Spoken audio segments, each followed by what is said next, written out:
Our country, your bank.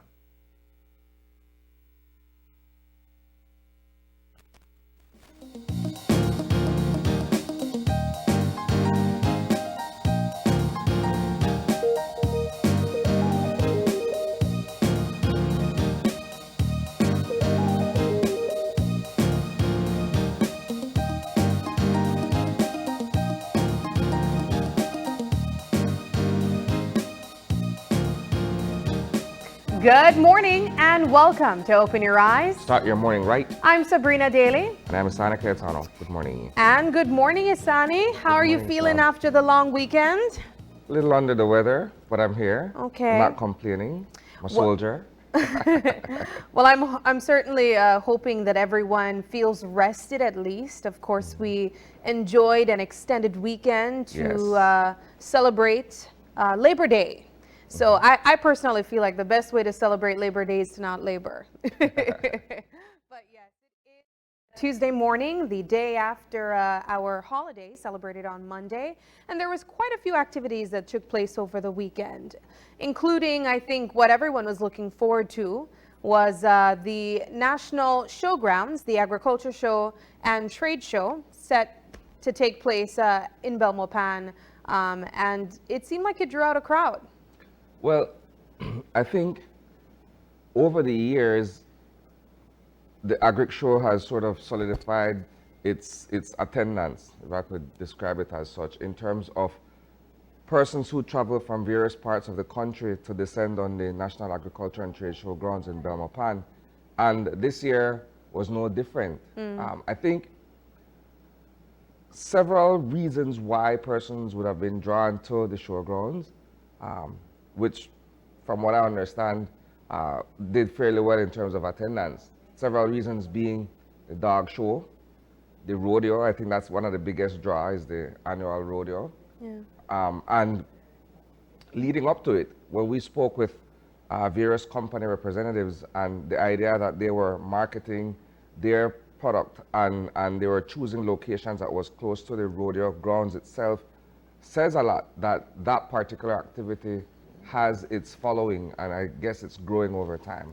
I agree. I think what certainly drew the crowd, like you mentioned, was the fact that there was an opportunity for persons to take advantage of certain deals from businesses. Of course, there were additional features to the agriculture show as well. And I believe one of the newest one was the dog shows that was taking place on 2 days. But I think overall, I enjoyed seeing the way that people came out and they supported the agriculture industry. I saw a lot of cowboy hats. You'd either think that it was the agriculture show or a Beyonce concert. But it certainly looked like it was an enjoyable experience. I wish I was there. I know I promised a lot of the businesses that came on the show that I would be front and center, either on the rodeo or supporting in one way or another, but I was supporting from wherever I was. That said, though, I know that we also had somewhat of a concert feature there as well, so persons did come out to enjoy the entertainment too. But I also saw some mishaps that took place there as well. With that entertainment, as a freak incident. What also took place with the entertainment was those rides that would normally travel in different areas of Belize. And we saw quite a disturbing video of a young lady seemingly caught in the Ferris wheel, and an individual having to what looked like climb the Ferris wheel to cut off a portion of her hair. I believe we have footage of that, so if we're able to show what that looked like, perhaps we can do so. But I'll tell you, it's an unfortunate situation. That right there, you're looking at it there. It's an unfortunate situation because nobody gets on a ride thinking that something like this would happen to them. Look at that, they're cutting her hair. Yeah. At the same time, there's a certain, I don't know, system in place that ensures safety while you're on these kinds of rides, right? I don't think in a million years this person would have thought that her hair, of all things, would get caught in I've been on a Ferris wheel once in my entire life, and I can't even say that I had the full experience because I went probably only halfway. And I screamed and screamed until they took it back down. But I have to tell you, these things can happen. And for me, perhaps it's just my level of scare and feeling afraid of these things. But I remember many, many years ago, Isani, being on one of these rides, and I think it was called the Devil's Ride. It wasn't as high in the air as that was. But I was sitting in one of the chairs, and we were rushing at full speed. And I remember sitting in that chair with my best friend, realizing that the bar could not lock. And it was like something right out of a Final Destination movie where your life sort of flashes before your eyes and you realize that you have to do everything possible to remain intact and to be as safe as you possibly can. And I could imagine that that was probably a similar experience this young lady went through. I don't know how exactly that pulled her hair into whatever was there, but I can imagine just moving would pull it even more. And that had to be absolutely scary. I don't think anyone plans for that kind of a haircut. Yeah. I mean, that's wild. Yeah, that must have been a massive headache after Yeah. too. But what also took place over the weekend was the Park Fest, and we also had folks here talking about it and getting the viewers excited. We even had Brittany Starr here giving a bit of a teaser of just some of the performances that you can expect. As far as I know, it looked like it went well, but there was an incident that was also shared online of an individual that got stabbed too. I mean, when you have these kinds of events and mass gathering, people don't necessarily attend with a view that they will, be the victim of any kind of crime and violence situation. But unfortunately, it happens, and you can't really put that on the lack of security or if there's any kind of criticism along those lines. It's the fact that while perhaps you and I would attend an event and we're not looking for trouble, we can't speak for the next person, right? And we have to accept what it really is. I mean, in Belize City, you have gangs, you have groups of people who have conflict with each other, and when they attend these kinds of events and they encounter each other, it creates an issue, right? Yeah. And you have situations where innocent bystanders are the ones who actually get hurt because of these types of conflicts, right? I think beyond the stabbing incident, regrettable as it was, this was also an event that was well attended. I think Belizeans were looking forward to it. When you look at what Labor Day is and how it is celebrated, and how all of these promoters put together their shows and everything, it's the kind of ticket where people say, okay, you know what? Aside from the agri, I will attend this particular event, the Park Fest. But I'll say this much, Sabrina, it was hot over the weekend. Yeah. It was brutal. It was. Right? So my hat goes off for persons who attended either of these two events. More so the one at the, in Belmopan, because agricultural at least show. Park Fest is seaside. Perhaps there was a bit of breeze. I don't know. I wasn't in attendance, but in Belmopan, I could only imagine that heat.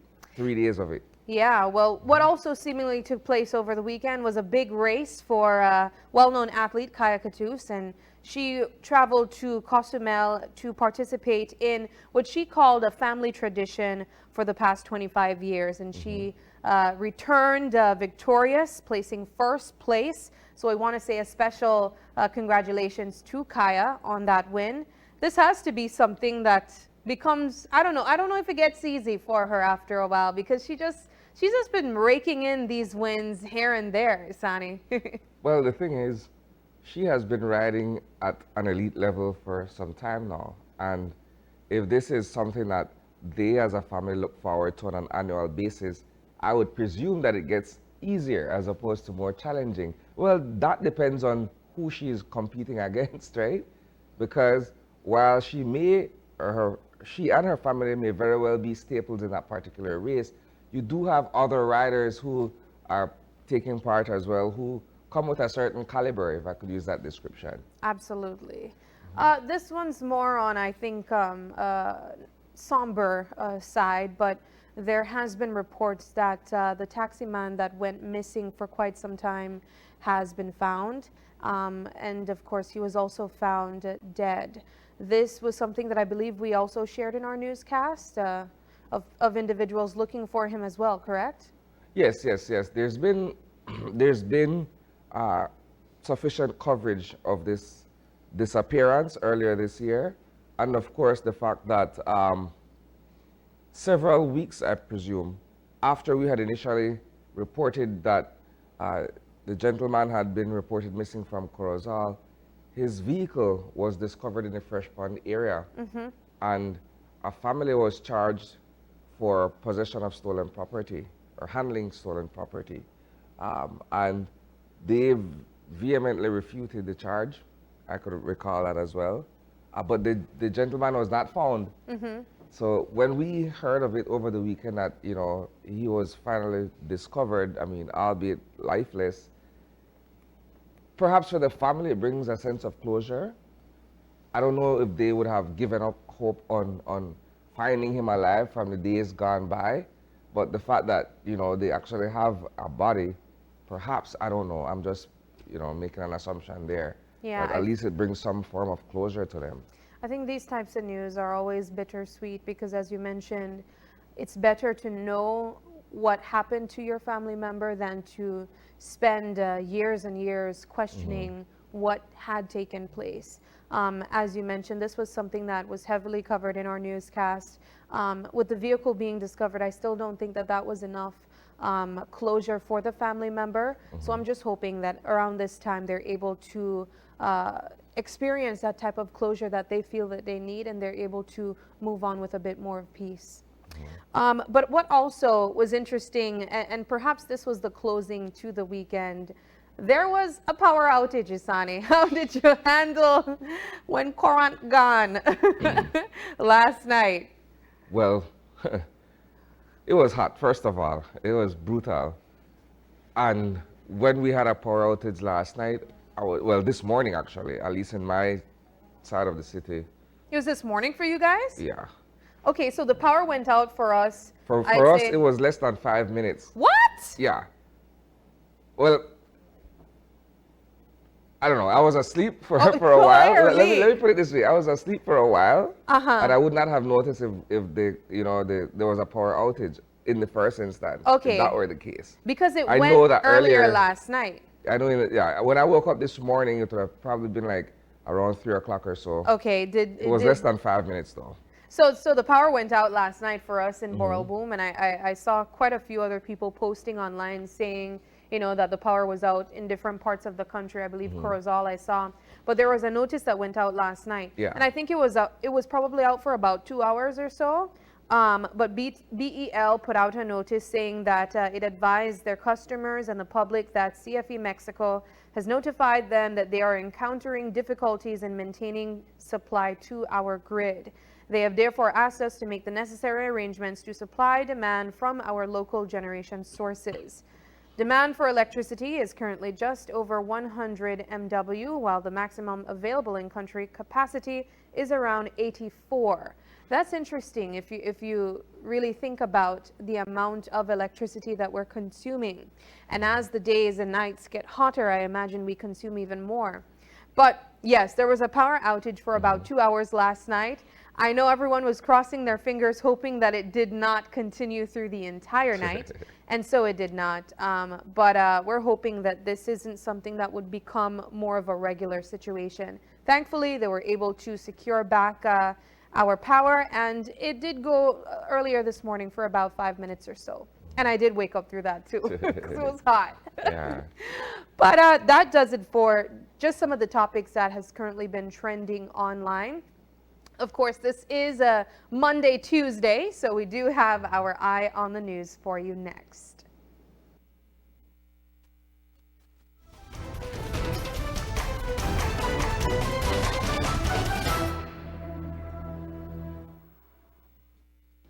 So, in our newscast on Friday, we covered an incident where there was a house fire on Raccoon Street here in Belize City. And at the time of our initial coverage, we were informed by a neighbor that the mother and her child, her infant son, were hospitalized for various degrees of burns that they received during this fire. Sadly, both the mother and child have passed. The son, I believe we covered his passing on Sunday, if I'm not mistaken. And then yesterday, the mother also succumbed to the injuries that she received as a result of this tragic house fire. There's a lot to sort of think of, put together when you're looking at an issue like this. This was a house fire that took place while they were inside, while they were asleep, I was told, or I was made to understand. And you could imagine, Sabrina, as a parent, having to do everything that's humanly possible within your means to be able to save your child and then save yourself from this kind of an incident. It's selfless, to say the very least, that a mother would do everything to be able to save her child. But it's unfortunate that, you know, this has happened. And part of what we will be doing today certainly is to be able to get a more personal understanding of the woman and her child. As I mentioned, on Friday we were unable to do so because they were both hospitalized, so we were only able to speak with the neighbor who rendered assistance. So this today we're seeking to find the family members and, you know, get a better understanding of who this woman was. In my humble opinion, notwithstanding the tragic nature of it, you know, being able to do your best to save yourself and your child's life is noble in and of itself. It's an act of heroism, right? But there was a picture, we won't share it for obvious reasons, but there was a photo that was taken of the mother and child after they had escaped the fire. And you can see the degree of injuries that both of them had suffered as a result of this blaze. Yeah. It takes me to a conversation that we had last week with station supervisor of the fire department, Kenneth Mortiz, talking about the different types of fires that can take place. Now, he spoke of house fires and, of course, the various types of fires that you can experience in your home. And that is a conversation now that I think I keep on replaying in my mind, because the worst thing that could ever experience, that anyone could ever experience, I believe personally, is realizing that your home is on fire and that took place while you were asleep. Not being able to control the fire anymore and simply having to grapple with the fact that you have to try to escape. Yeah. Not even worse, try to escape with your loved ones. I can't imagine what that level of fear looks like. And to know that this individual, this lady, was able to come out of the blaze with her child, of course, not being able to survive days later, but I would never want to be in a situation like that. I think, though, as I mentioned, based on the conversation that we have been having with Kenneth Mortiz, I urge our viewers to ensure that their electrical wiring are the way that they should be, if that's the case, because we do know that that is a common way that house fires do start. Aside from that, ensure that nothing is lit, nothing is plugged in unnecessarily. The last thing you want is something like this to take place while you're asleep or even when you're not home. Yeah, it's most unfortunate. So we'll move away from that topic. We'll discuss what is set to take place later today at the National Assembly. There will be somewhat of a ceremonial sitting in honor of the late Toledo East area representative Michael Espat. And that will be covered live this afternoon from the Assembly building in Belmopan. I understand that preparations are underway for an official funeral to be held on the 10th of May for Mike Espat.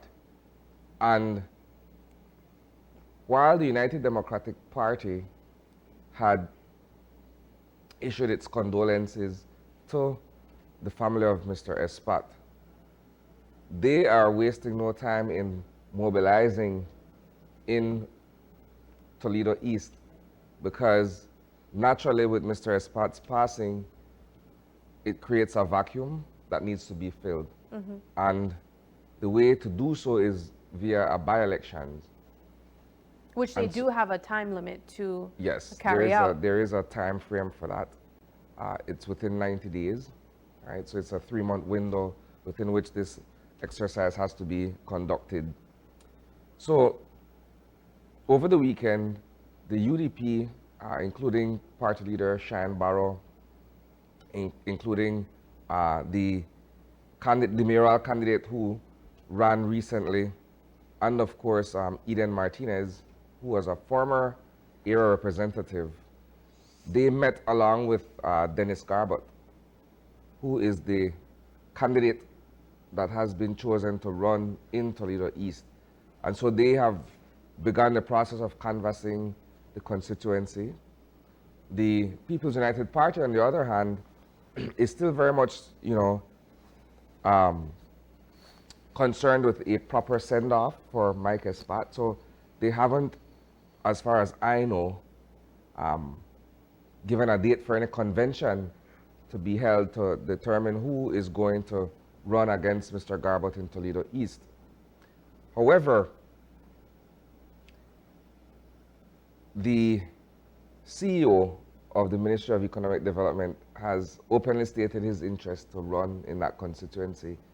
And this was before Mr. Espat had passed away, right? And I'm presuming that there will be several other potential candidates, and they will face off in a convention, and then the best man or woman moves forward. Excuse me. But there's a lot that's going on the political front where that is concerned. On Thursday, we spoke with Julius Espat, who's the first cousin of Mike Espat, and who's also a deputy leader in the PUP. And he shared very strong views about what happened and how it happened in respect of Mike Espat. Excuse me. Right? So that's something we're also talking about. Yes. I think what I remember in last week's newscast, as you mentioned, was Honorable Julius Espat speaking about his discontent in the way that the conversation has been going as it relates to Honorable Mike Espat and persons throwing out their interests in taking his seat in Toledo East. Before he passed away, I believe he even expressed feeling or hearing that Mike Espat felt disrespected. And that was something that I think a lot of people have been having that conversation following his passing.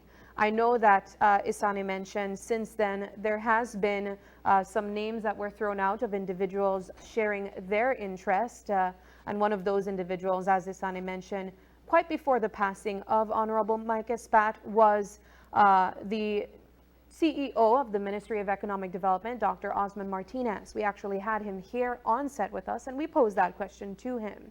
He spoke of ways that he would like to contribute to the constituency, ways that he felt, based on his experience, he can bring development to that constituency as well, particularly economic development.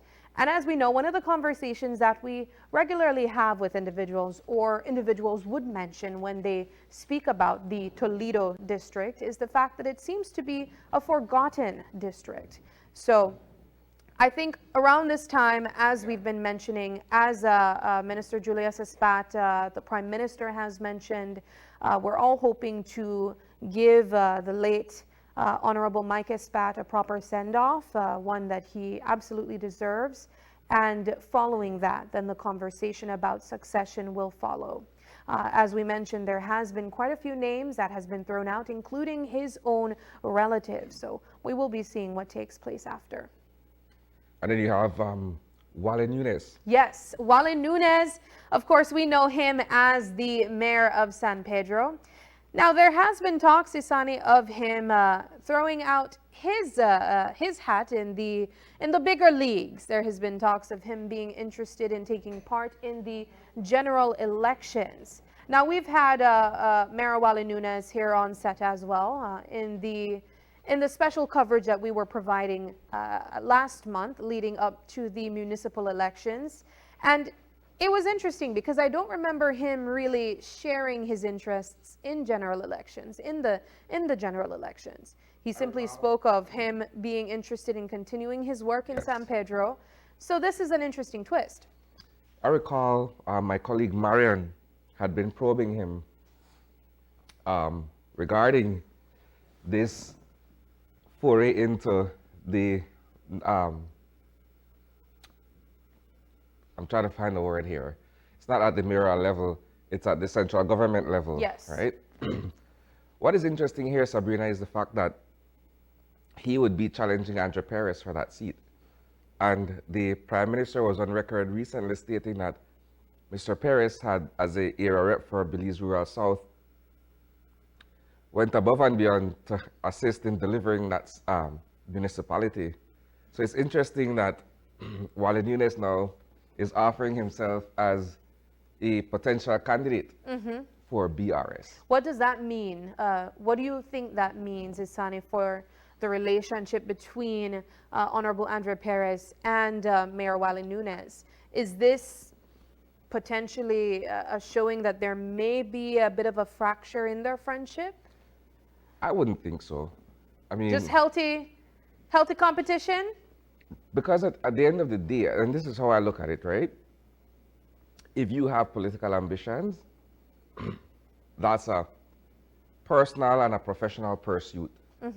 And it's like the deputy mayor of Belize City, who had indicated initially that he wanted to run for the mayoral post.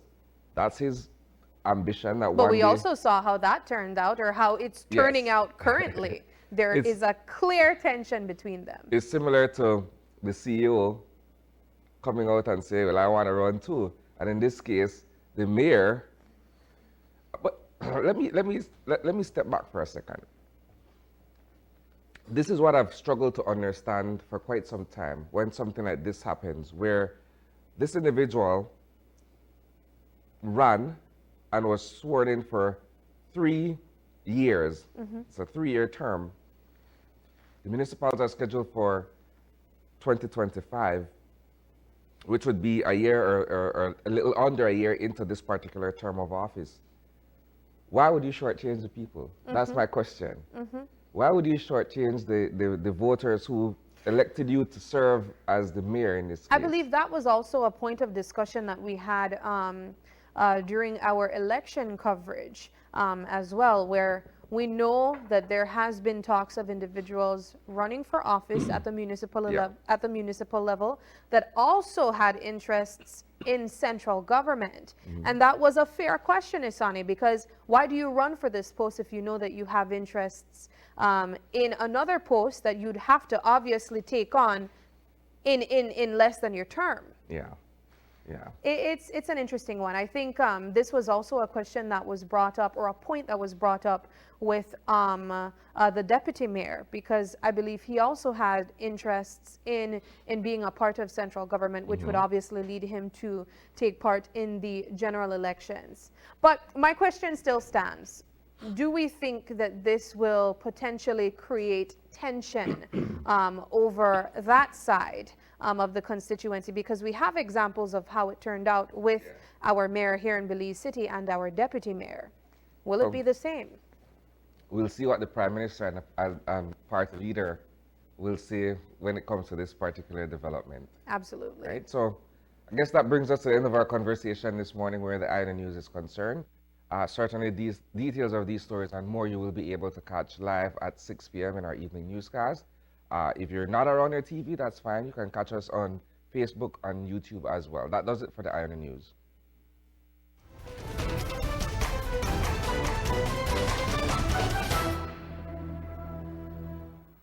Wonderful. And from the eye on the news to our eye opener.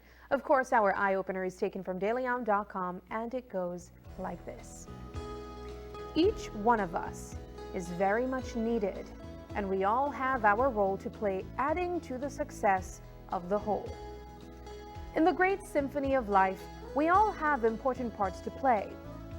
Any one member of an orchestra doing less than their best at their particular part can destroy the harmony of the whole piece. Such is their importance.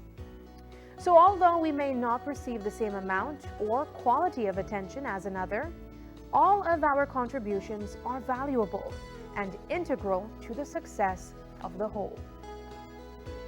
When we do our tasks well, we infuse them with our unique energy, making each act a gift. We can look around us at any moment to see that while we nurture some people with our work, others are supporting us with their gifts. When we can be fully present in every job that we do, we bring the fullness of our bodies, minds, and spirits to the moment. Our contribution is enhanced by the infusion of our talents and abilities. And when we give them willingly, they attract the right people and circumstances into our experience. By giving the best in us to make the world around us better, we open ourselves to receive the best from the universe in return. I liken this to being a team player and being able to execute your role to the best of your ability in being able to satisfy the whole, so to speak, right? When people understand their place and their role in families, at work, friendship, or whatever other configuration, you have a distinct role to play, and whatever it is important in terms of the entire movement of not only yourself but the people who are around you. So if you look at it like from a family's perspective, if I use myself for instance, right? I'm not only a caregiver, I'm also a breadwinner. I'm also, a listening ear, and those are only a few of the roles that I play. But it's in terms of being able to move the family ahead or move the family forward, right? If I look at myself at work, I also have a role to play here, which, I'm looking at it as team building. I'm looking at it as being able to fulfill your role. And there's a certain satisfaction that comes with that. At the end of the day, when you sit down and say, you know what, I've done this for my child, or you say, you know what, I was able to accomplish this on behalf of my team at work today, it's gratifying. Absolutely. I love that. I love the point of view that you brought. I think another part that also stood out to me in this eye-opener spoke to what I consider intention, where it says here, our contribution is enhanced by the infusion of our talents and abilities, and when we give them willingly, they attract the right people and circumstances into our experience. By giving the best in us to make the world around us better, we open ourselves to receive the best from the universe in return.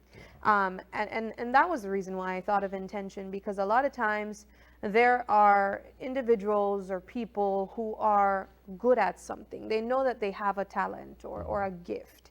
And sometimes you might share that gift, but not with the best intentions. And because of that, the universe or God may not reward you in the way that you had expected after you sharing that gift. And that's why I think while team player is an important aspect to have in every part of your life, not only the workplace. I love the analogy that you gave with family, because I think oftentimes we don't associate being a team player with the family dynamic or those other forms of relationships. But I think the intention that you set, the intention that you have in the acts or the gifts that you share is also what determines the type of receiving that you get as well. Excellent. Quite an interesting eye-opener. Moving now into our weather update, Doe, and of course our weather is brought to you by the National Meteorological Service. Warm and mostly dry conditions will support sunny skies with a few cloudy spells today and cloudy skies at times tonight. Showers will be isolated, along with the chance of isolated thunderstorms developing inland this afternoon. This trend will continue Wednesday and Wednesday night. Winds today along the coast and over the open seas will blow from the east, 10 to 20 knots, and seas will be moderate. Low tides will occur at 7:38 this morning and 10:07 tonight. High tides follow at 1:56 this afternoon and 4:50 tomorrow morning. Temperatures this afternoon will peak at 84 Fahrenheit up in the Maya Mountains, 88 along the coast, and 97 inland. A heat alert is in process, and residents, especially those living inland, are advised to stay hydrated and avoid outdoor activities as much as possible. The moon will set at 10:59 this morning, and sunset is at 6:13 this evening. In the sargassum forecast, sargassum continues to increase over the area, and the chances of more mats drifting onto beaches across the country remains high. In the fire forecast, the fire risk around the country is at a maximum, and this will remain so for the next 24 hours. That's the latest from the Belize Weather Bureau. Do have a pleasant day. All right, that was your weather update, and take heed of the information. I'm sure it could be of use to everyone, whether you're inside or outdoors. Now we have our show lineup to provide to you, and we have an interesting conversation to look forward to. Of course, we've been talking about cruise tourism in our newscasts on a regular basis, but I think this conversation will be pretty interesting because of the association. We'll be joined by an independent consultant, and he will be exploring the cruise tourism crisis from a banking perspective. So that conversation may take quite a while. We encourage you to ask your questions. You can do so as early as now, and we'll be sure to share them with that consultant as well. Later on in the show, we'll also have some tidbits of other things we'll be dropping in, so you definitely want to stay tuned to that as well. But we got to take that first break, and when we come back, the conversation about cruise tourism and banking starts.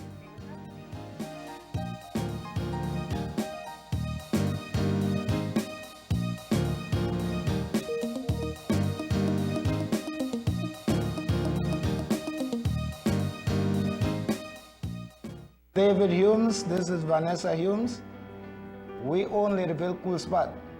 Belize Bank save us a lot of time. Working with them, we can keep track exactly what we spend. We recommend Belize Bank 100% because we don't have to go to stand up in line, and we can check on our account right from our house. Working with Belize Bank is the best.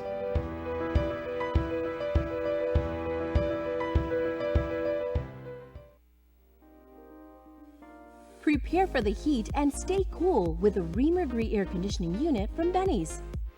Choose the right BTU unit size for your bedroom or living room and enjoy complete comfort. You can also save money with an inverter unit that is energy efficient. When the heat is on, stay cool and comfortable with an affordable, dependable AC unit from Ream or Gree. Available at Benny's. Quality and savings.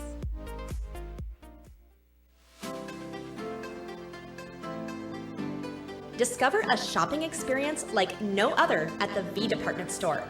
They carry a vast array of products at unbeatable prices.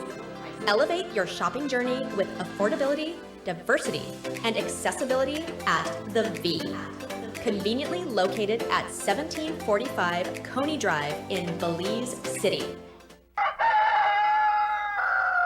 Wake up! Wake up! Now, which cheese you think you may eat all the while? Gallo cheese with the blue rooster on the label is the traditional and the real deal. The original Dutch, redback, or hard cheese in a Belize. Be aware. Check your label and make sure it is in English and for the Belize market. Gallo cheese with the blue rooster. The real deal. Santiago Castillo Limited, supporting and building our Belizean community for 95 years and counting. Gaia Edam Dutch cheese, aged and tropicalized, the best formula for the Belize market, exclusively distributed by Santiago Castillo Limited. Do you know how to choose the best engine oil for your car? We believe the best engine oil should provide optimal performance and ultimate protection for longer. For Quartz engine oil, our engineers have formulated age resistance technology also known as ART. It's a breakthrough innovation. The interaction between oil molecules is increased, creating a super-resistant molecular structure. So whatever the conditions, it helps to prevent the lubricant protective film from breaking. Any engine is exposed to harsh conditions. Extreme temperature and pressure, friction, sludge accumulation. The molecular structure of quartz with ART stays strong to perfectly lubricate and protect engine parts in all conditions. And the results are outstanding. Protection against sludge buildup improved by 18%. Protection against mechanical wear improved by 74%. Thanks to quartz with ART, save on maintenance and preserve your engine's power. So next time you wonder which engine oil to use, choose performance and protection that lasts longer. Quartz with age resistance technology. Keep your engine younger for longer.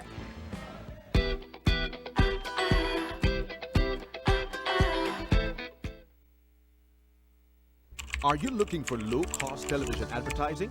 Have we got a deal for you? Advertise on Channel 5's Daily Classifieds. Channel 5's Daily Classifieds is one of the most effective methods for introducing yourself and your business to the community. Use our Daily Classifieds to recruit employees, promote specials, promote your products or services, promote a business opportunity, increase traffic to your website, and advertise items you have for sale. Let us help you to save valuable time and money.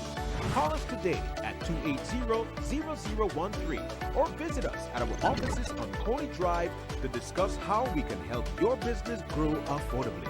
Channel 5's Daily Classifieds. Advertise today.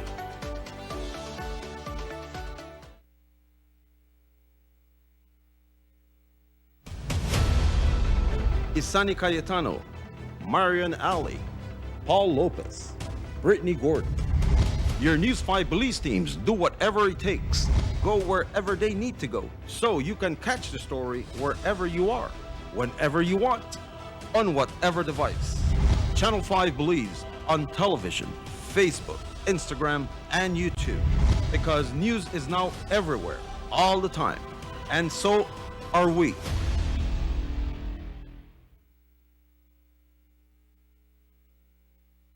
Whether you're at home, on the road, at work, or at school, if you see news happening or suspect that something might be up, call or text the Channel 5 News Belize tip line at 672-5555. You don't have to give us your name, just give us the tip. That's 672-5555. Call or text us so we can check it out. When someone you love becomes a memory, the memory becomes a treasure. Channel 5 introduces the Daily Obituaries. The Daily Obituaries will broadcast all death and funeral announcements and memorials to honor your loved one's life and memories. The Daily Obituaries airs on Channel 5 prior to the evening newscast, with subsequent repeats at 10 p.m. and 12 noon the following day. It will also be placed online on our social media platforms, all for a standard package fee. Celebrate their lives and memories with Channel 5's Daily Obituaries. Honor in life and reverence in death.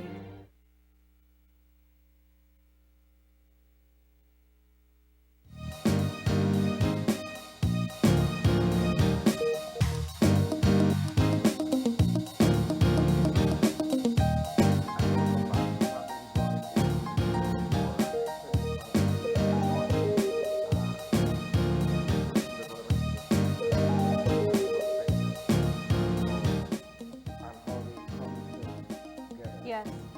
So we have with us here, as we mentioned, Ramil Arana, and he is an independent consultant. Good morning, Ramil. How you doing?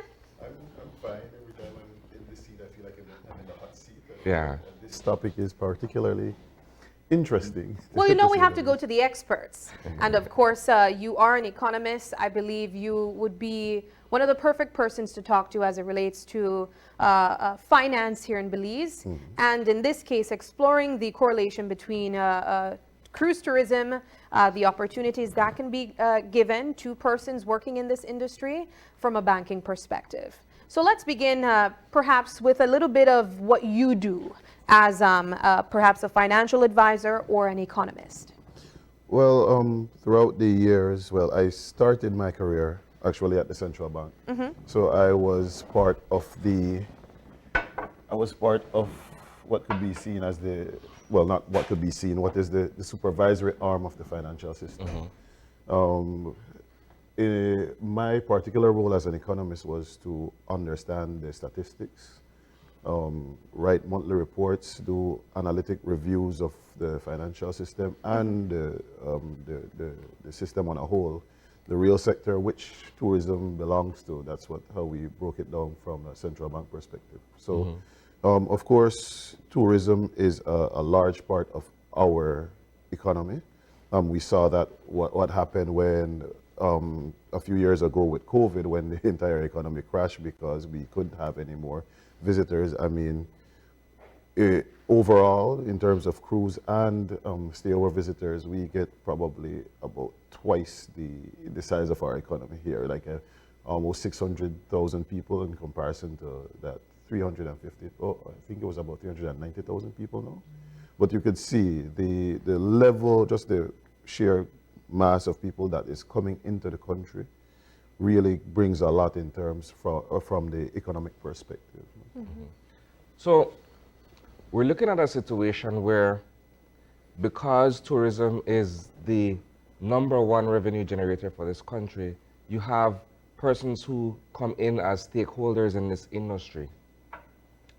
There's a situation where an individual has an interest in developing either a port or any form of business that's related to tourism, cruise tourism primarily. Walk us through the process in terms of them being able to, first of all, be able to pitch a proposal to any bank in search of financing for this kind of an initiative. Well, if we're being very honest, any tourism project, especially if it's one that would keep the money within the Belizean system, is very, very welcome. Because unfortunately, we have a system whereby a lot of the investors are foreigners, which means that they would come, they probably don't need our local financial system. They have the seed capital on their own, and they would they would do their business, get their operations running, and that money would be funneled out, right back out of the country. Yeah, it's extractive.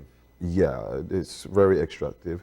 So when you're talking about, if you're talking about a local investor now, going to a bank, especially if we're talking about the cruise tourism sector, which has for a while been very underdeveloped, there's pretty much just a bunch of, not to say that this is a bad thing in any way, just a bunch of individuals just grabbing the tourists and taking them out. Merchants. Yeah, we haven't had much development, except by Fort Street, but we haven't had much development to keep the tourists here, have them spend their money, different things like that. So for a specific sector of the economy, when you're talking about cruise tourism, that has been growing for years on end. Yeah. So that's significant growth, and we haven't had the opportunity to capture a lot of the revenues that we have. So an individual who would come to pitch, it's a no-brainer for the banks, quite honestly. If all of the financials behind it, if all of the operations behind it are solid, a bank would be very much interested in providing that capital or providing those loans, because of course the bank is a business, so repayment is very much realistic, and it would be, for most of these businesses, it would be better than a business plan would entail, you know. So it's a very good expenditure for anybody in the country. But there are certain points you'd have to be able to satisfy, or requirements, if I could use that description. There are always requirements. When we're talking about the banking system itself, again, I mentioned I started my career at the central bank. The central bank is the overseer, is the supervisor. So these banks have to fall in line if for lack of better words at this point, but they have to ensure that certain requirements are met. And if we're talking about a business going to a bank, that business would have to have some type of operational structure, some type of financial structure. You can't just show up with an idea and say, okay, this idea will manifest. There has to be some type of structure. You have to have some business planning. You have to have some type of organization to show that, of course, the operations will be solid. That it's not just something that, okay, we're just going to go out there with hope. When you look at the scale of these types of ventures, though, because you could do a small mom and pop kind of an operation and then seek financing from the bank. But when you're looking at developing something that is in hundreds of millions, you have to have, in my opinion, some kind of sound footing to be able to present to the bank and say, look, perhaps this is how I would collateralize a loan to be able to fund such an initiative. Of course, that has to be part of it. When we're talking about the Belizean financial system on a whole, I think there's 4 banks we have right now. The 4 banks combined have a little bit over, I think, $5 billion in assets. So if you're looking at a loan that's $100 million on any one of the books, that's a very significant structure, a significant portion of the structure. In fact, for many of the banks, that would be considered something that could bring about systemic risk. When we're talking about systemic risk, it's risk of the failure of the entire structure alone. If we're talking about an individual bank, a loan like that going bad could risk the entire bank's operations.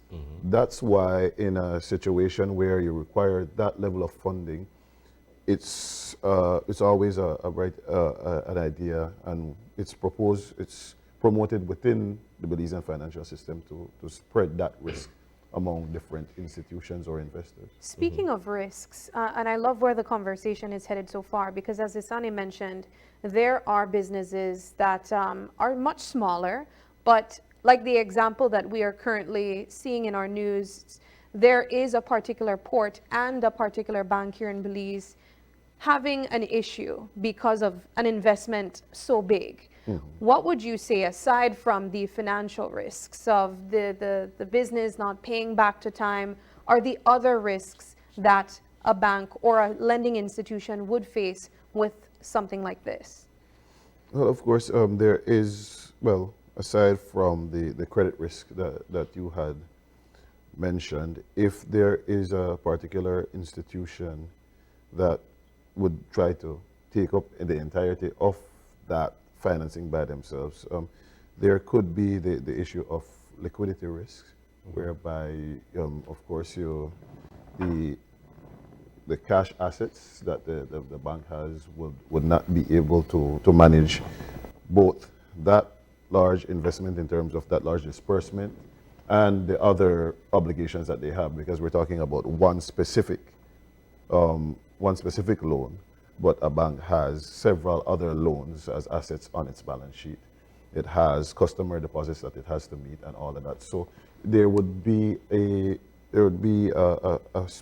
you'd have to face that liquidity risk every day, knowing that you're going to be financing all of that on your own. That's why there are structures in which the bank may try to structure their disbursements based on different phases of projects and all of that, just to manage that liquidity in and of itself. But of course, the credit risk is the most significant that we're speaking about there. And banks take steps, like I said, just to ensure that they're going to be able to manage the demands from all of their customers, their depositors, etc., to get this done. So, is there a conflict, perhaps, when you have a bank being able to finance a large-scale operation and you have persons within the bank who become stakeholders in that particular venture? How does that work? Because I'm asking because I read a release recently where an allegation was being made that seems to go against what the normal practice would be in terms of being able to fund a project such as this? Oh, of course, there's a significant conflict of interest that exists there, especially if the individual has significant influence, to get that project off the ground. But generally, you try to avoid these types of things.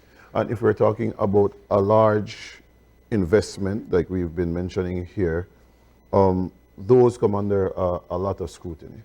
Like I mentioned, coming from the central bank has a whole banking supervision and compliance sector that tries to ensure that the functioning of these types of the financial system on a whole is essentially on the up and up. We don't follow regulations and all of that. So they do things in terms of they visit the banks, their site visits. They gather the data to look for any irregularities. And when you're talking about a large loan, we're speaking about something over $100 million, that is scrutinized to no end. Some even think that the scrutiny is way too much for the financial system to actually function properly. But as we said, that those types of things could compose a systemic risk. And the central bank's mandate is to maintain the stability of the financial system.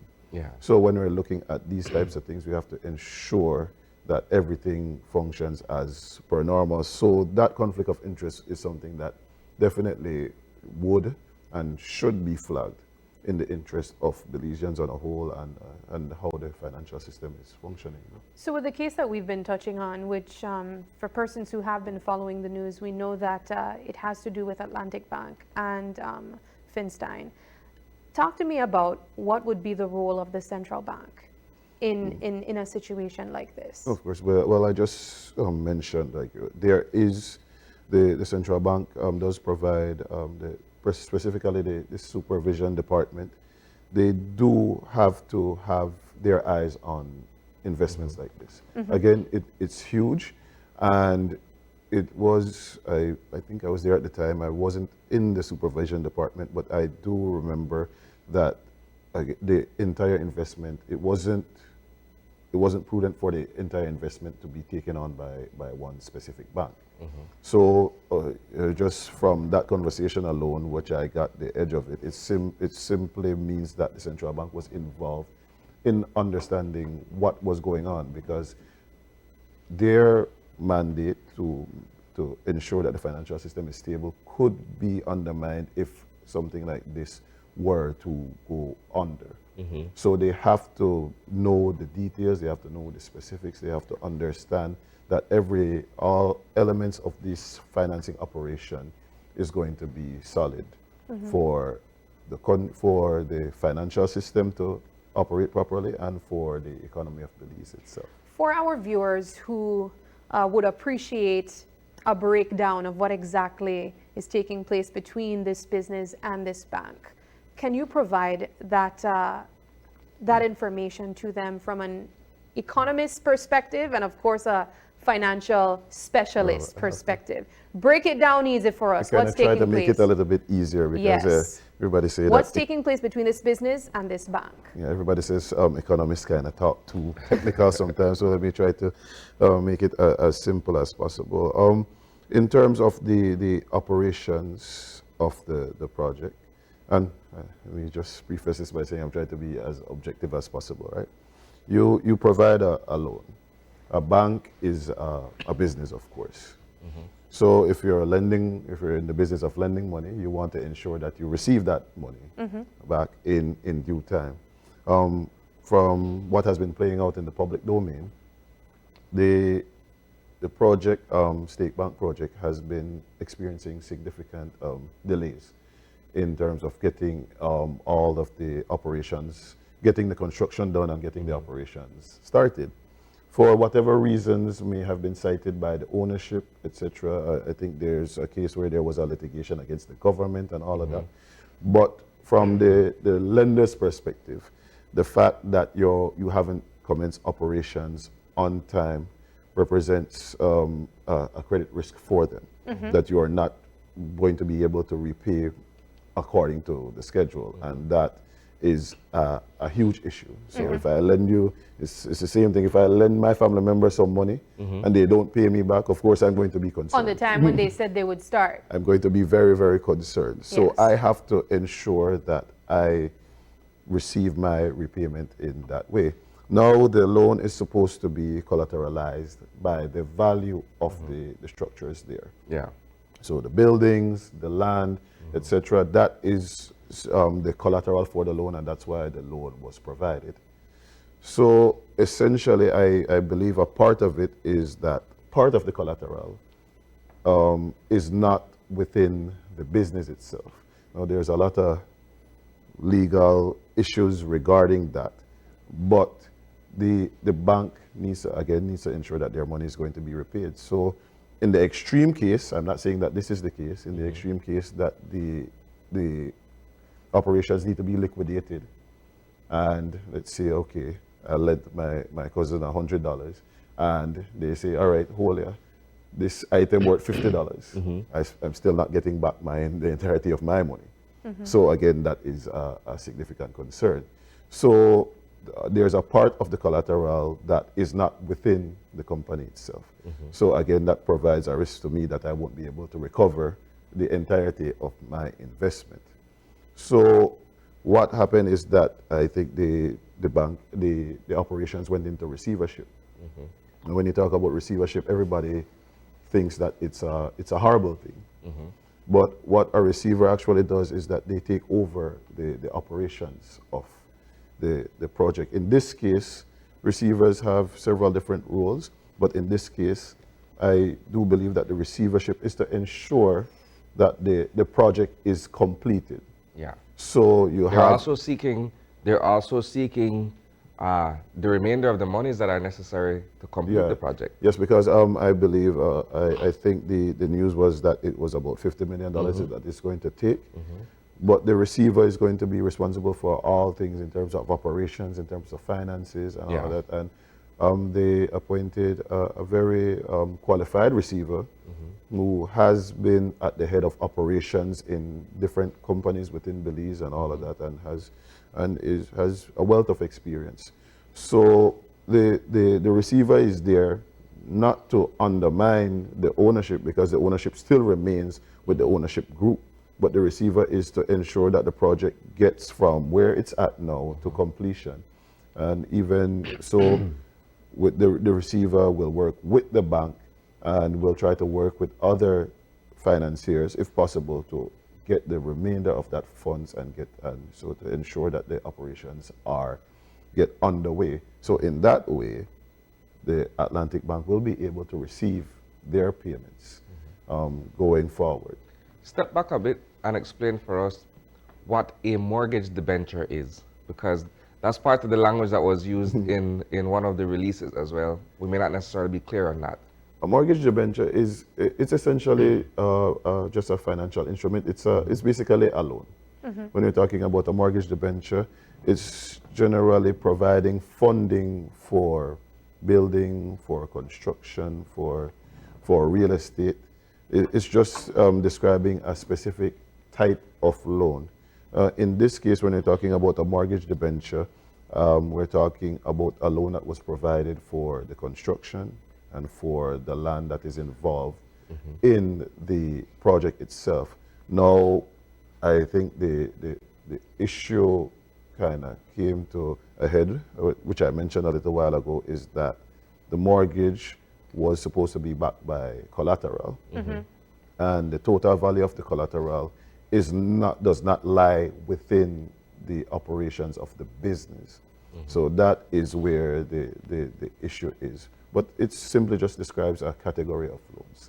That's what Can funds be issued before a mortgage debenture? is signed? Yes. Now, that is, it shouldn't. It really shouldn't, but there are different agreements that could be made within the operational structure, and within the negotiations between the borrower and the lender, that could entail that, all right, this we will proceed in this manner. But if we're being very honest about everything, if we're looking at funds in such a large amount, there needs to be signatories to an agreement before those type of funds are provided, because it's being imprudent. You're not doing your proper work if you're just going to Give money essentially without give signing money a away. contract. And that does require a bit of scrutiny if we're talking about that. Yeah. Well, we've touched on a bit more details, or we broke down the allegations being made. We also spoke on this from a banking perspective. I think another interesting point that would benefit our viewers is to know why this information is important for them to understand. How does this affect the smaller person on the ground? Well, again, I did mention the special case, not this case, not at the moment. I did mention the special case in which we have occurrences that represent systemic risk. Yeah. So hypothetically, if we're talking about a bank's operations and they may not have the level of liquidity, and liquidity, when we're talking about liquidity, we're talking about available cash assets, Yeah. or near cash assets to manage the demands for their service. Then there could be the extreme issue where a depositor would go and say, I need to withdraw some money, and that money would not be available. Those are like extreme type issues. And also, when we're talking about these large transactions should trickle down to the individuals, especially in a case where, let's say, the bank isn't receiving their money, and that money goes back into their operations because it's all a part of their structure.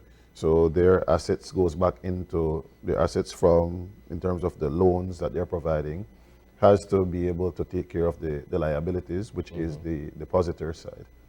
So they need to have that funding available for its operations, to pay their staff, to deal with other loans, to deal with the withdrawals and all of these from the system. However, I must reiterate, I think I've done it a few times, we have the central bank structure that oversees what's going on in all of these banks. And they provide the information online. It's not going to be provided on a bank-by-bank basis, but, well, some of the information is provided on a bank-by-bank basis where they review these financial systems and these financial institutions, and they give what is their liquidity standing. And they have their benchmarks and all of these things. So they have the full structure there, whereby they could tell you, all right, this bank might have issues in terms of credit risk. These banks might have issues in terms of their capitalization. These banks might have issues in terms of their liquidity. Yeah. So at this moment, and just looking at the statistics, there is no specific bank that has that issue based on the supervisory structure of the central bank, and they have been going more into a more risk-based evaluation of these banks. At first, it was you just need to have a certain level of capital, but now the supervisory structure of the central bank, the supervisory framework, is being moved to a more risk-based structure. So they have how to handle credit risk, they have how to handle liquidity risk. They're still in the process where they're moving over, but that in and of itself would put the banks under a bit more scrutiny, and they make them a little bit uncomfortable. I wouldn't want to be under excessive scrutiny from a supervisor, but that's just the reality. And I think the Belizean system on a whole, there's a very good relationship between supervisor and supervised. I've known many situations in which you'll talk to any worker and they'll tell you, well, I hate my supervisor. But we've had a very decent working relationships, and there will be spats, but between the supervisor, the central bank, and the domestic banks and the credit unions and all, there's been a good relationship, so they do have these things under control. How do you look at the idea of a project, perhaps ambitious in its scope, that may very well be seen as too big to fail based on the size of the loan and the monies being pumped in? I think, as I had mentioned before, the entire situation is unfortunate that the project that is really needed for the country of Belize hasn't been completed as yet. But I do believe that under the receivership, and then whenever the company is provided, the control is provided back to the owners, that the cruise port will be a great thing for the country of Belize, especially a locally owned cruise port, whereby that money will be circulated again within the economy. Murphy's Law is always at play. Things aren't perfect and situations aren't perfect. Hopefully the litigation doesn't slow down the completion of the project. Again, like, it's really needed. And the parties, of course, will solve these things in a court of law and get everything on the ground. All right. Well, Ramil, thank you so much for stopping by this morning. All things considered, we stuck it out together, and we appreciate the information that you provided and also the breakdown that you provided to the situation. Thank you so much. All right, we're going to take another quick break, and when we come back, the conversation switches into kids and karate. Stay with us. We'll be right back.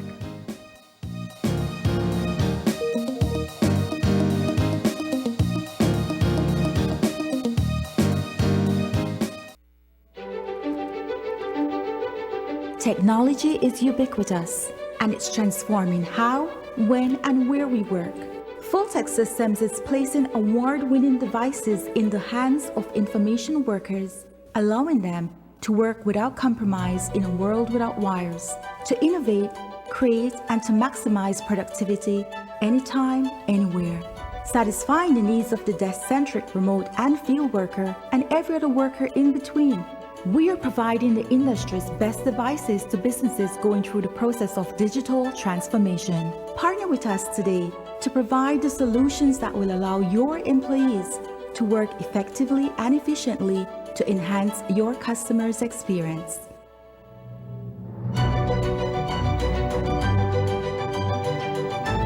Fulltech Systems, your technology center, where you'll come for the price, but stay for the service. From now on, when you visit Uno, you will experience an A+ power in all fuels. Dynamax Plus, the formula with the ultimate technology in additives, provides an A+ power and A+ performance. Dynamax Plus, A+ power and A+ performance to reach further with less fuel consumption. Dynamax Plus, available in all fuels. Uno, a different energy. 2,251,000 slices of watermelon are eaten by tourists each year in Belize, benefiting local farmers and processors directly. Tourism means business.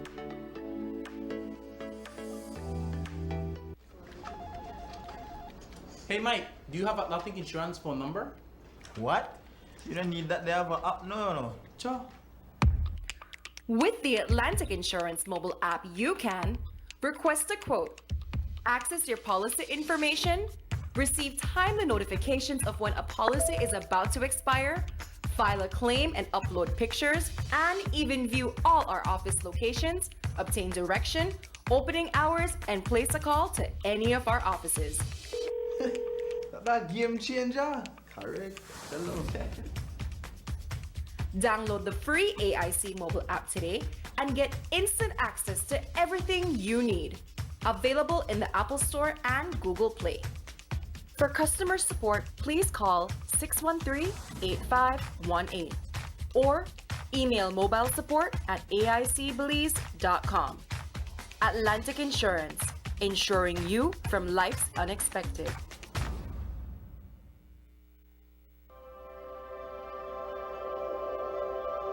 For 19 years, SMART has been the pulse of our nation. a journey of growth, innovation, resilience, and unity. From the first call that bridged distances to the data that brought us closer than ever, Smart has been there, weaving threads of connection across our beautiful land. We have been active in providing innovative solutions to enhance our customers' lifestyles. Over the years, Smart has developed and provided various services to meet customers' needs. To the dreamers, doers, and the believers, thank you for making Smart a part of your story. For 19 years of trust, loyalty, partnership, and shared experiences. As we celebrate 19 years of connecting lives and dreams, let's keep the rhythm alive. Together, let's continue to shape our future one connection at a time. Come and be a part of the Smart family, where we empower you and our country today, tomorrow, and beyond. Smart, bringing people together.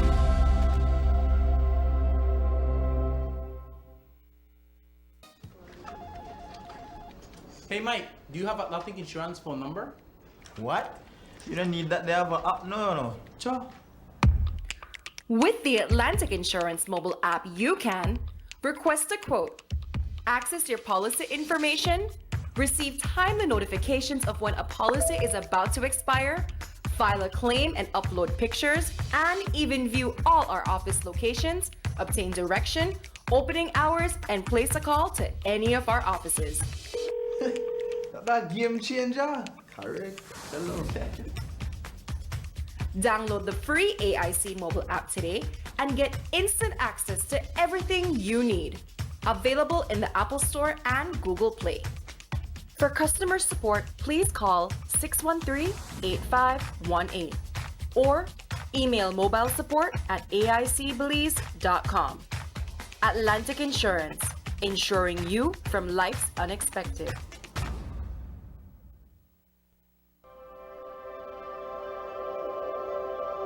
For 19 years, Smart has been the pulse of our nation. A journey of growth, innovation, resilience, and unity. From the first call that bridged distances to the data that brought us closer than ever, Smart has been there, weaving threads of connection across our beautiful land. We have been active in providing innovative solutions to enhance our customers' lifestyles. Over the years, Smart has developed and provided various services to meet customers' needs. To the dreamers, doers, and the believers, thank you for making Smart a part of your story. For 19 years of trust, loyalty, partnership, and shared experiences. As we celebrate 19 years of connecting lives and dreams, let's keep the rhythm alive. Together, let's continue to shape our future one connection at a time. Come and be a part of the Smart family, where we empower you and our country today, tomorrow, and beyond. Smart, bringing people together.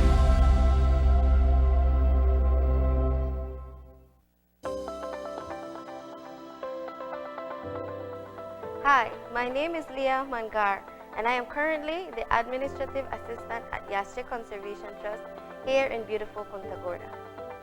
I received the Social Security Board Scholarship in the year of 2021. After I was told that I was a successful recipient of this scholarship, I was very grateful. This scholarship has assisted me in various ways. Firstly, it relieved me of financial constraints. So that was the main obstacle that was keeping me back, but receiving this scholarship allowed me to gain the skills and the knowledge that I needed to attain the job that I currently have.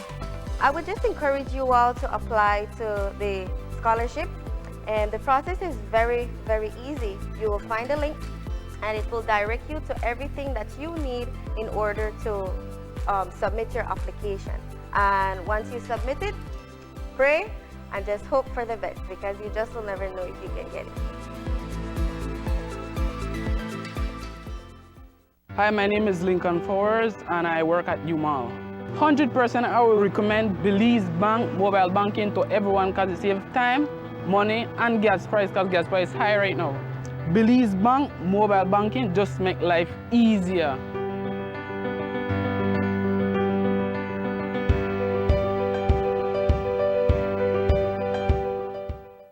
Are you looking for low-cost television advertising? Have we got a deal for you?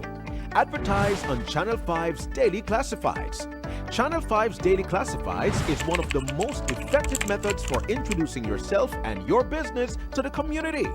Use our Daily Classifieds to recruit employees, promote specials, promote your products or services, promote a business opportunity, increase traffic to your website, and advertise items you have for sale. Let us help you to save valuable time and money. Call us today at 280-0013 or visit us at our offices on Coney Drive to discuss how we can help your business grow affordably. Channel 5's Daily Classifieds. Advertise today.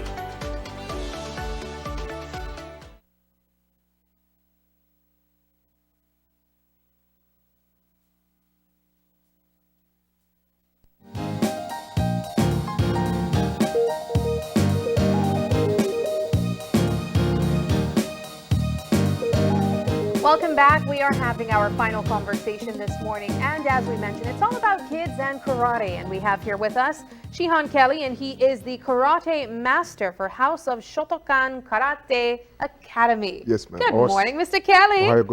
Nice to have you here. Awesome to be here. Awesome to be here. Well, I was told that you came with some good news, and you know what? I have to say, I feel like every time you're here on set, you come with positive news. I do. And I mean, first of all, God's been good to me, and He have allowed me to impart knowledge to the student there at House of Shotokan, the children in this case, to go out to various competition from the United States throughout Mexico and returning back to the country released with, i.e. medals, trophies, and memoirs for these little ones that as they go through life, they could actually look back and say, look what I have accomplished for the hard work that I did. Yeah. You just came back recently from a trip. Where were you guys? We went to Playa del Carmen, Okay. and then we recently came back from Chetumal, looking to go to Cozumel, a nice little vacation spot, by the way. Wonderful. It sounds like it's play, but I know it's also work. Yes. Let's talk about the recent competition that you came back from, Playa del Carmen.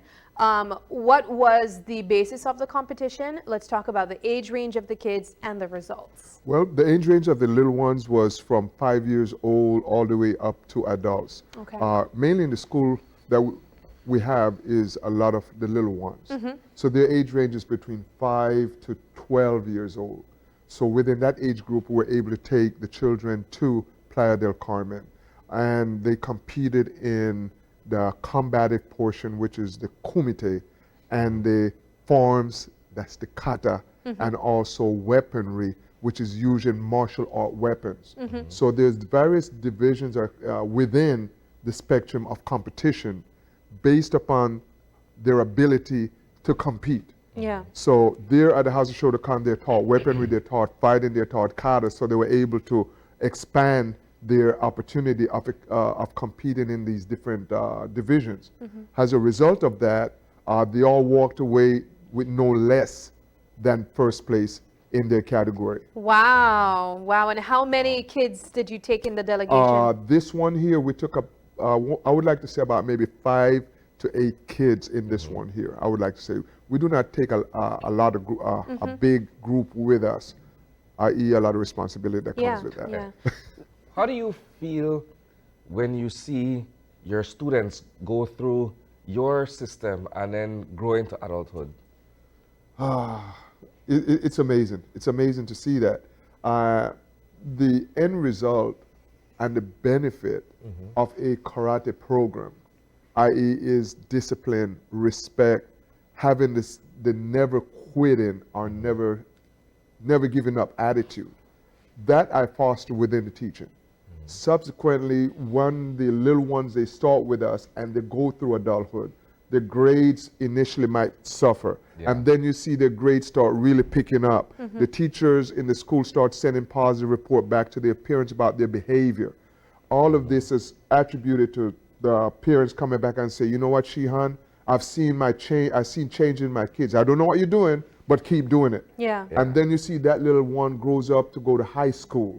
And then from high school, they do an awesome job in high school, graduate, you know, come out, top 10 in their class, on a roll. And then from there, apply to a scholarship or get accepted in a scholarship program, and then go to, quote, United States, Canada, Taiwan, these places to continue their education and subsequently graduate with a baccalaureate degree or a master's degree or even pursue a PhD. Yeah. When you see that, and as a matter of fact, that have occurred within the dojo to many students that have started out there, went foreign and got their education, subsequently returned back home, or some remain foreign and continue their life there. And to see that happen and to know that, i.e., you are part of that, that just blows me away. How do you It go does. about teaching that level of discipline and value for discipline to children, though, Shohan? Because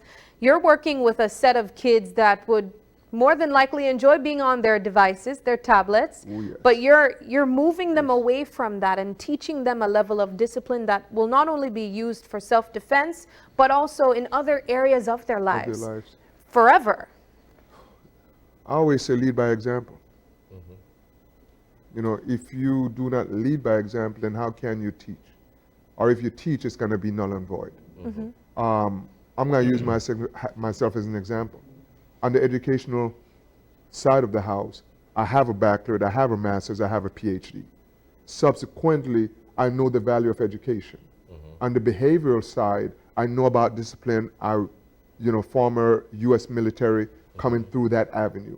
The karate, been involved in karate over 50 years. So I kind of reflect the man in the mirror back on myself. And subsequently, I'm able to take the little ones and impart the discipline, impart the examples that they might not, believe it or not, see in their home, see at school, and on it goes. I am the mentor for those little ones.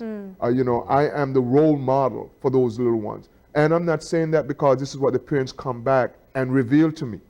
Sensei or Shihan, you know what? He don't listen to me. She don't listen to me. However, when you say jump, they say how high. It's like, what is this formula that you got over my kid? I said, it's all about being a Shihan. So does your work positively affect behavioral issues that maybe a kid would come with? Because you said what a parent might say, my kid does not listen to me, but they listen to you. Do I send my kid to you as well if he or she has behavioral issues? That is a must. Because the solution I have, and there's a solution to everything. The solution that I have is 50 years plus of experience working with little ones and fully dedicated my life and my lifestyle to the art of karate. And I know what karate, quote, have done for me personally and have done for others, and subsequently to transmit the various strategies in working with that little one that have that behavioral issue. Little Johnny do not listen to mom. However, in the karate school, the dojo, he or she, Shihan says, Hein Sukudachi, feet together, hands at your side. Shihan says, yo, ready position, combat position. Start demanding the little one to execute these things. In other words, there is a follow the authority that is here. Respect the authority that is here. When we do our courtesy bow in the beginning, at the end, that all foster respect. Subsequently, it's transmitted over into the little ones at school. It transmitted over into when mom says, go ahead and take the trash out. You do not go back and forth with mom. Or mom said, clean your room up. And by the way, I do have a leadership club within the school. And within that leadership club, it teaches them how to become leaders. Wow. And all a part of that is about life skills development that is so vital, that is being lost within our generation at the present moment as we speak. And you've been doing this for a very long time. You recently shared with us that you have had your academy for just about 15 years. Have you observed any changes over time, or has it all remained the same in those 15 years? Time is all about change. So yes, I have observed changes, meaning that I have seen where the children presently is running their house. versus mom and dad running the house. In other words, they're telling mom and dad what to do. And when they come into the dojo, obviously that's not going to happen because you have a teacher to student relationship. So that is going to be transferred over into the home. So yes, I've seen changes within the culture of Belize because I've resided here for a long period of time. And I've seen changes within the dynamics of the students, even within the educational system, which I volunteer and and I impart wisdom and knowledge in that side. So yes, there is some serious changes that is occurring. For me, not in a positive light, pertaining to the behavior of the next generation that will be replacing us. And karate in my little world is a way to contribute to maybe that one child, that one person, or that few to say, you know what, one day you will grow up to be the adult and you will be responsible, because remember in karate you were taught that you must be responsible. You must listen to mom. Your behavior, you must not, as you say in Creole, backchat back to your parents. Yeah. How do you balance the competitive nature of the sport versus being able to impart the discipline and the wisdom and all these other values that come along with martial arts? The sports side of, there is a sports side of karate. As we go out and we compete and the children are introduced to what it feels to win and also what it feels not to win. Yeah. Okay, so there's that both side of development that they have to occur. I mean, I train, my philosophy is I train to win. Subsequently, that's imparted within the training that we do. That does not mean that the little one all the time is going to win first place. But they will win in one way or another. Whether it's walking away with saying, you know what, today I might not have gotten a medal, I might not have gotten a trophy, but the valuable lesson I learned here is I shed my tears, I lost the competition, I shed my tears, but you know what? I am going to train harder. I'm going to work harder. What is the life skill value of that? Never give up. Yes, yes. So, as you mentioned, you guys recently came back with nothing less than gold, nothing less than winning. Yes, and now you're actually set to leave again in a couple weeks for another competition. Let's talk about that. It's the Copa de Cozumel. That's one that we're training and we're looking forward to go to that one. The Copa de Cozumel is considered an international competition because you have different schools from different possibly countries, but within Mexico you have the different states in Mexico that goes to the Copa de Cozumel. It's a larger scale event, more competition, more challenging, but at the end of the day you dominate your opponent. That's the mentality that you have. Wow. It's gonna be fun, because it has to be fun for the little ones. And at the same time, as I said, it's a little vacation, a getaway for most of the parents that attends this event with us. With 15 years under your belt, just with this academy alone, do you have space to even accept other kids, or maybe there are viewers here who are saying, you know, I would love for my child or my loved one to experience something like this. Do you have space for them? That's a good question. The answer is we always have space, except, I put the except in there, limited space. I do not flood the karate classes, although I can. There is a waiting list. Although I can. However, there is a summer camp that is coming up, i.e. when the kids get out of school, and it starts the 1st of July to the end of July. Within the summer camp, we use that as a segue into our sign up for the fall. Where parents who are interested get their little one introduced to what is karate, how the different exercises, to kind of get a feel to say, yes, I want my son or my daughter to be involved. So there's always acceptance into the program.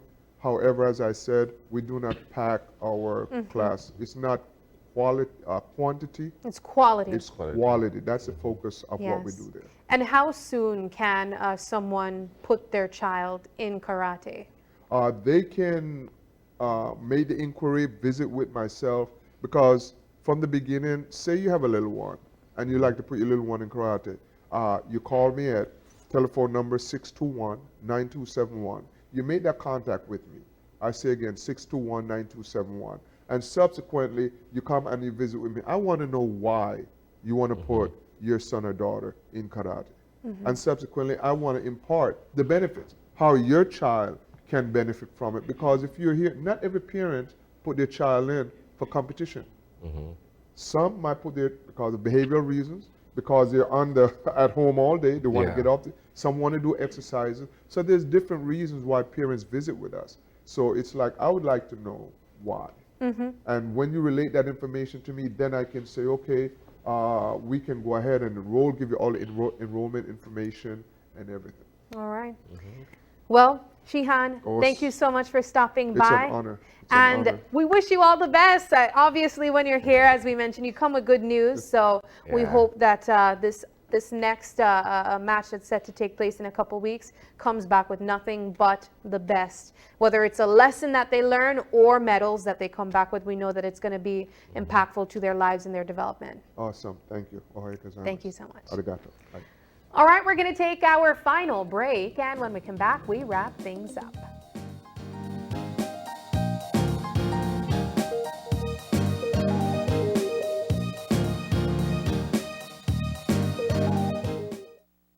Yo me llamo José Luis Vivas. Yo he sido miembro desde hace 35 años en la Unión de Crédito. Todos mis préstamos que he pedido siempre me lo han dado. Ha sido una ayuda muy grande para mí porque he visto la prosperidad. Entonces ha crecido bastante por medio de la Unión de Crédito que me ha ayudado bastante en la comunidad de los cañeros, porque especialmente lo he visto porque hay muchos cañeros ahí en la Unión de Crédito y es siempre por la ayuda que nos han dado. Yo empecé con 25 toneladas de licencia de caña. Ahorita ya estoy casi, entre yo y mi esposa casi tenemos las 2,000. Desde que estaba el señor Don Canul, yo ya estaba trabajando con la Unión de Crédito y ese viejito me trató muy bien. Me trató muy bien, entonces yo se lo recomiendo a cualquiera para el futuro.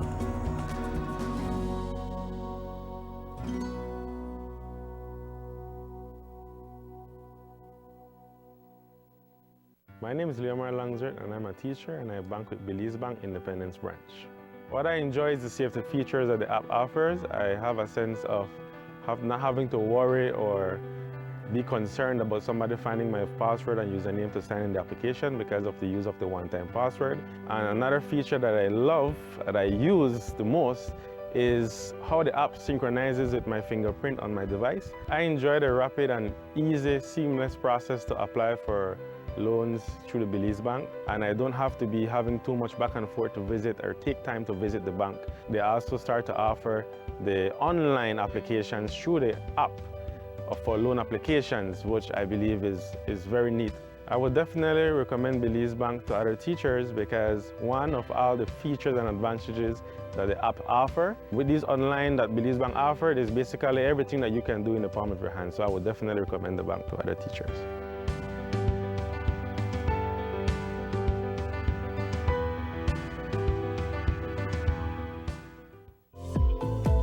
Unwrap the joy of crystal clear picture and sound from Iowa, the brand that offers you affordability and exceptional quality. Iowa has a wide range of exceptional products to choose from, such as TVs, speakers, headphones, home appliances, and much more at affordable prices that won't break the bank. Enhance your audio-visual entertainment experience with Iowa, and for your convenience, parts are readily available in country for hassle-free maintenance. You can find Iowa products at your local electronics store countrywide. Choose Iowa, the best in home entertainment and household appliances.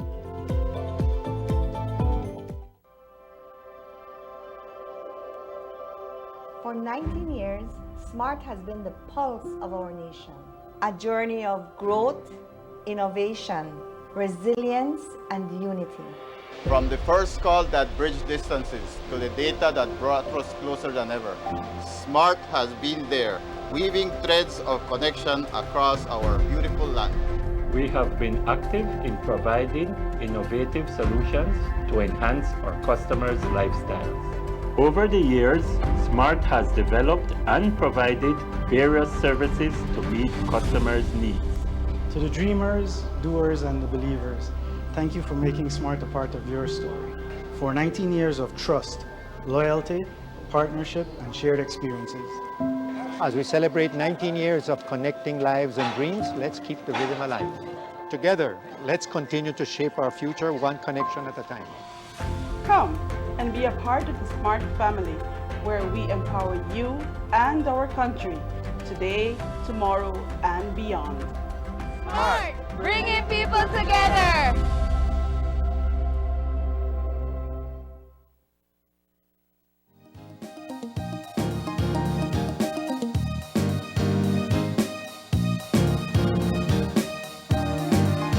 Welcome back, and thanks for sticking with us. We had two wonderful conversations, and of course we want to say thank you to our guests that stopped by, but a special thank you to you guys, our viewers, for sticking with us, sticking through it with us, and of course enjoying these conversations, very much engaging conversations as well. It is April 30th. We are at the end of April, Isani. And of course, if you are celebrating a birthday today, happy birthday to you. And if you'd like to give a birthday shout out, you can do so at Channel 5 at newschannel5belize.com. You can also catch us on Facebook at Open Your Eyes BZ, as well as Instagram at OYE Belize. Thank you so much for joining us, and please do us a favor and join us again tomorrow as you open your eyes. To start your morning right. Until then, keep your eyes, your minds, And your hearts open. have a wonderful Tuesday.